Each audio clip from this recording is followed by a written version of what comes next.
Bonjour à tous. Je vais vous parler d'un truc qui change absolument tout dans vos relations avec les femmes. Vous savez, parfois vous êtes avec une femme, tout se passe super bien, et d'un coup, plus rien. Elle devient distante, moins intéressée, vous manque le respect souvent. Et vous vous demandez, mais qu'est-ce que j'ai fait? La vérité, c'est que ce n'est probablement pas ce que vous avez fait, mais ce que vous avez dit.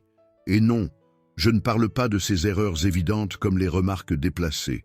Je parle de ces choses que la société nous pousse à dire, ces vérités qu'on pense être bonnes à partager, mais qui en réalité tuent l'attraction en quelques secondes. Aujourd'hui, je vais vous révéler les 5 choses qu'un homme de valeur ne partage jamais avec une femme. Ces 5 points sont le résultat de années d'observation et d'expérience, et croyez-moi, ça va vous ouvrir les yeux. Ce que je vais vous dire va peut-être vous choquer, mais c'est la pure vérité. Une vérité que personne ne vous dira, mais qui peut faire toute la différence dans vos relations. Prêts à découvrir ces 5 secrets? C'est parti. Première chose, ne lui confesse jamais tes insécurités les plus profondes. C'est la pierre angulaire sur laquelle tout le reste se construit ou s'écroule.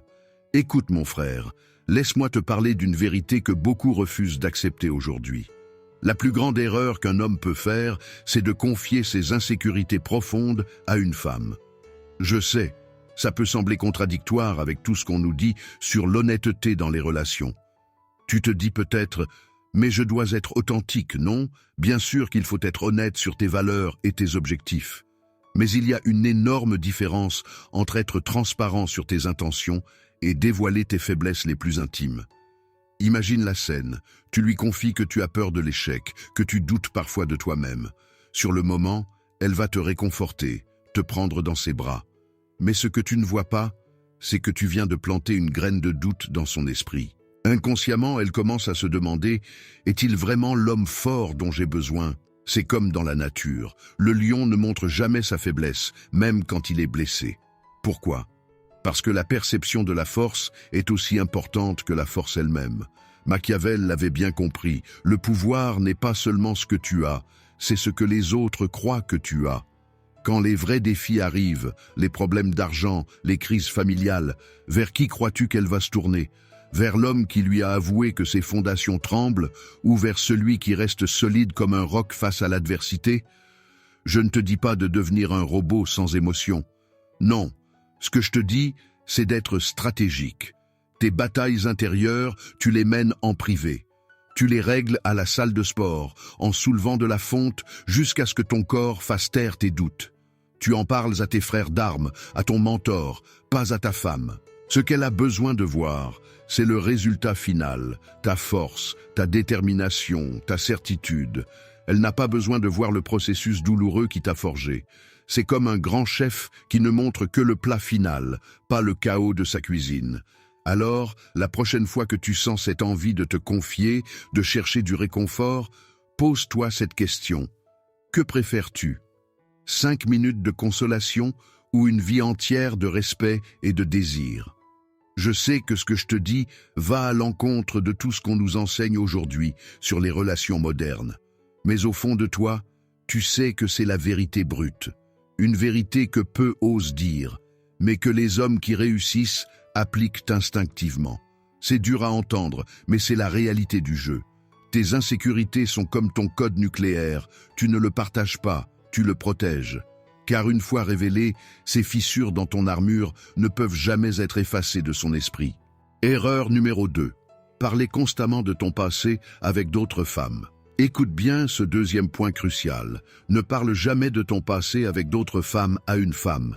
C'est un piège classique que tu vas forcément rencontrer. Tu sais cette fameuse question qui arrive toujours avec un petit sourire en coin. Avec combien de femmes as-tu été? C'est un véritable piège, mon frère. Peu importe ta réponse, tu perds. Si tu annonces un chiffre élevé, elle va te cataloguer comme un coureur. Si tu donnes un chiffre bas, elle va douter de ta valeur, de ton expérience. Dans les 2 cas, tu lui donnes des munitions qu'elle pourra utiliser contre toi plus tard. Mais comprends bien ceci, elle ne se soucie pas vraiment du nombre. Ce qui l'intéresse vraiment, c'est ta réaction face à cette question. Elle veut voir si tu perds tes moyens, si tu deviens nerveux, si tu te justifies. Elle teste ton cadre, ta solidité. il y a deux façons intelligentes de gérer cette situation. La première, c'est la réponse mystérieuse avec une touche d'humour. La deuxième, c'est la réponse directe qui discrédite la question elle-même.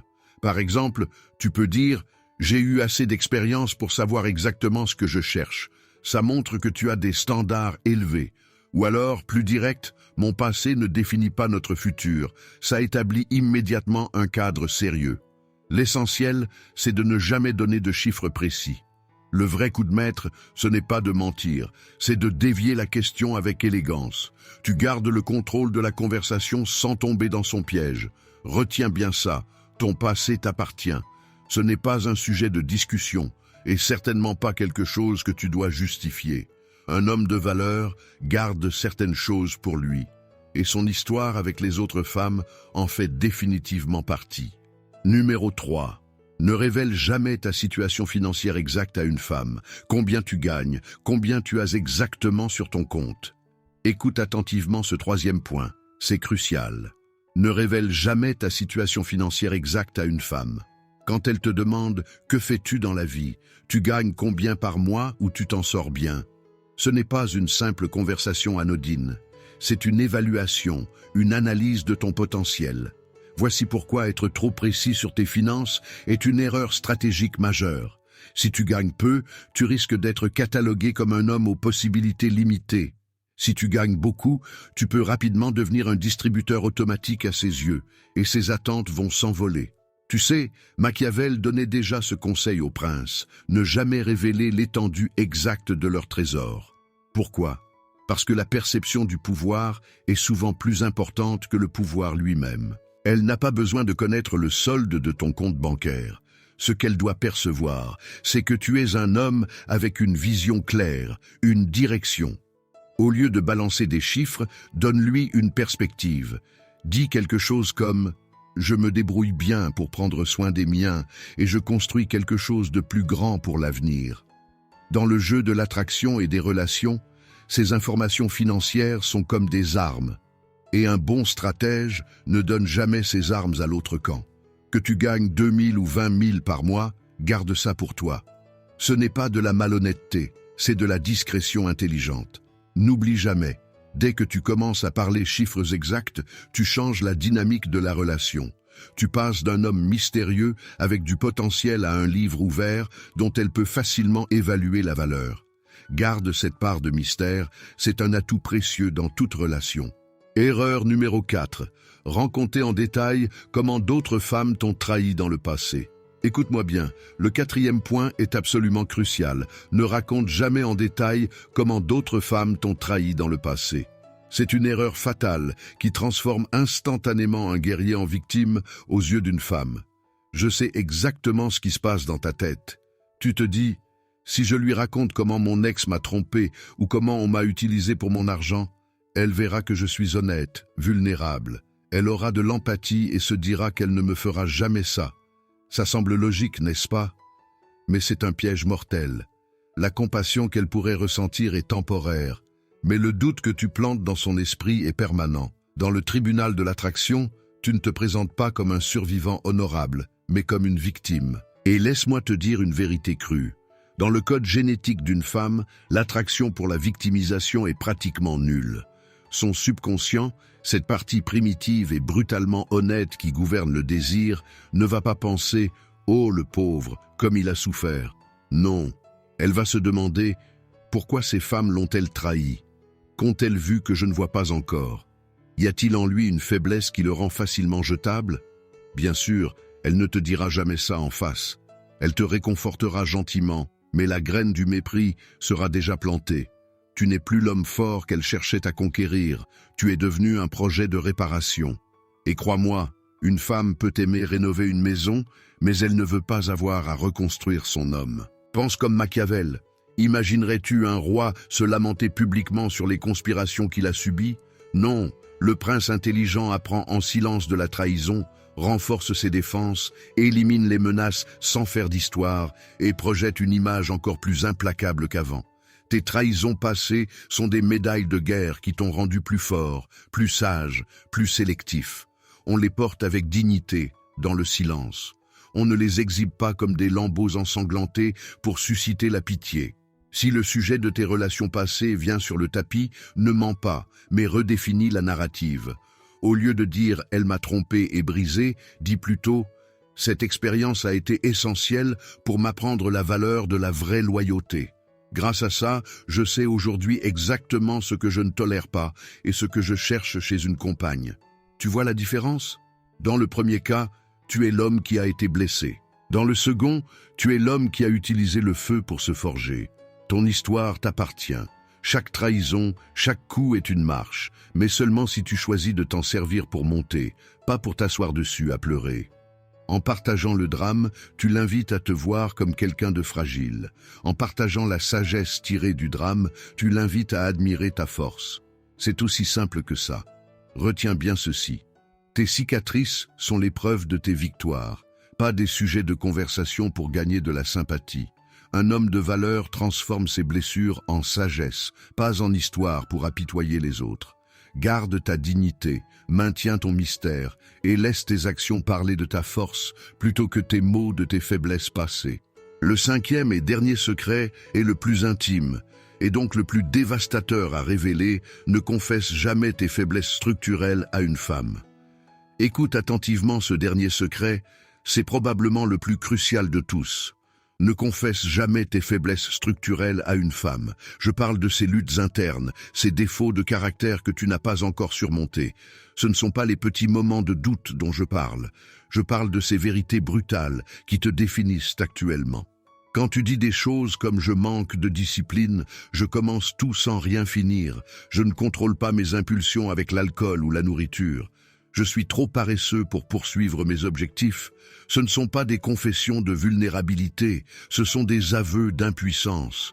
Je comprends parfaitement pourquoi tu voudrais partager ça. Tu cherches l'absolution, tu veux qu'elle te dise « ne t'inquiète pas, je t'aime comme tu es ». Tu veux en faire ton allié dans ta guerre contre toi-même, mais c'est une erreur fatale qui confond les rôles. Elle est ta femme, ta compagne, ton amante, pas ta thérapeute, pas ton coach et certainement pas ta mère. À l'instant où tu lui livres la carte de tes faiblesses non résolues, la dynamique de pouvoir s'effondre. Par instinct protecteur, elle va prendre un rôle maternel. Elle va commencer à te surveiller. Tu es allé à la salle aujourd'hui? Tu as contrôlé tes dépenses? Même si ses intentions sont bonnes, tu viens de tuer la polarité sexuelle. Tu n'es plus l'homme qui la guide et la protège. Tu es devenu un projet, un enfant de plus à diriger.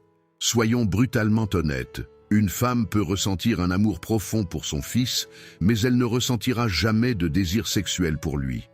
Le désir exige de l'admiration, et il est impossible d'admirer un homme qui avoue ne pas être maître de lui-même. Pense comme un stratège. Pour gouverner un royaume, tu dois d'abord avoir un contrôle absolu sur ton propre château. Un prince qui ne peut pas gérer les rébellions dans son palais n'a pas l'autorité pour conquérir de nouvelles terres. Tes faiblesses, tes addictions, ton manque de discipline, ce sont tes rébellions internes. Ton devoir n'est pas d'aller pleurnicher devant la reine à propos du chaos dans tes appartements. Ton devoir est de fermer la porte, de mener cette guerre sanglante en privé et de ne sortir que lorsque l'ordre est rétabli. Le travail se fait dans l'ombre pour que les résultats brillent à la lumière. Ne dis pas « j'essaie d'arrêter de procrastiner ». Laisse-la remarquer que ton business grandit, que tu te lèves plus tôt, que tu respectes ta parole. Ne dis pas « je veux me mettre en forme ». Laisse-la voir ton corps changer au fil des mois. Les actions sont le seul langage du véritable pouvoir. Le respect ne se mendie pas, il s'impose par l'exemple silencieux de la maîtrise de soi. Une cicatrice raconte une histoire de victoire, mais une blessure ouverte montre une faiblesse actuelle. Apprends à faire la différence. Tu peux parler d'une difficulté que tu as surmontée dans le passé, car c'est une cicatrice. Mais ne montre jamais une blessure qui saigne encore. Retiens bien ceci, tes batailles internes se gagnent en silence. Laisse le monde voir uniquement tes victoires, jamais tes combats en cours. Voilà les gars, vous avez maintenant ces 5 secrets essentiels. Ce sont des vérités que j'aurais aimé connaître il y a des années et qui m'auraient évité beaucoup d'erreurs. N'oubliez pas, être un homme de valeur, c'est aussi savoir garder certaines choses pour soi. La vraie force est dans la maîtrise de soi, pas dans le besoin de tout révéler. Si cette vidéo vous a aidé, lâchez un like, partagez avec vos potes et activez la cloche pour ne rien rater. À très vite.